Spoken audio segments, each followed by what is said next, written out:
ఆంధ్రప్రదేశ్లో కూటమి ప్రభుత్వం ఏర్పడి 100 రోజులు పూర్తయిన సందర్భంగా ఇది మంచి ప్రభుత్వం కార్యక్రమాన్ని తెనాలిలో నిర్వహించారు. రాష్ట్ర ఆహార మరియు పౌర సరఫరాల శాఖ మంత్రి నాదెండ్ల మనోహర్ కార్యక్రమంలో పాల్గొని పలు ప్రాంతాల్లో పర్యటించారు. కూటమి ప్రభుత్వం 100 రోజుల పాలన ద్వారా రాష్ట్రంలో అన్ని వర్గాల వారికి మంచి జరిగిందని మంత్రి నాదెండ్ల మనోహర్ పేర్కొన్నారు. తెనాలిలో సోమవారం సాయంత్రం నిర్వహించిన ఇది మంచి ప్రభుత్వం కార్యక్రమంలో మంత్రి మనోహర్ పాల్గొన్నారు. స్థానిక గంగానంపేటలోని పాత శివాలయం వద్ద నుండి జైన్ దేవాలయం, గాంధీ చౌక్ మీదుగా వీనస్ థియేటర్ వరకు నాదెండ్ల మనోహర్ పర్యటించారు. ఈ సందర్భంగా జైన్ దేవాలయంలోకి వెళ్లి అక్కడ జైన్ సంఘీయులతో మాట్లాడారు. వారితో కలిసి ప్రత్యేక పూజల్లో మంత్రి మనోహర్ పాల్గొన్నారు. అనంతరం పర్యటనలో భాగంగా దారి పొడవునా వివిధ వ్యాపార వర్గాల వారి వద్దకు వెళ్లి ప్రభుత్వ పాలన గురించి వారి అభిప్రాయాలను తీసుకున్నారు. ఈ సందర్భంగా పలువురు వ్యాపారస్తులు వారి ఇబ్బందులను మంత్రి మనోహర్ దృష్టికి తీసుకువచ్చారు.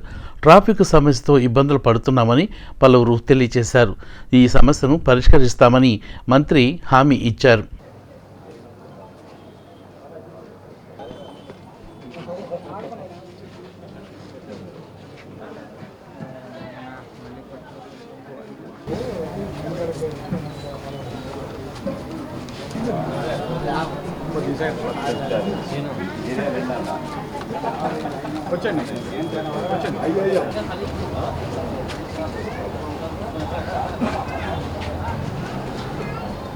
जोड़े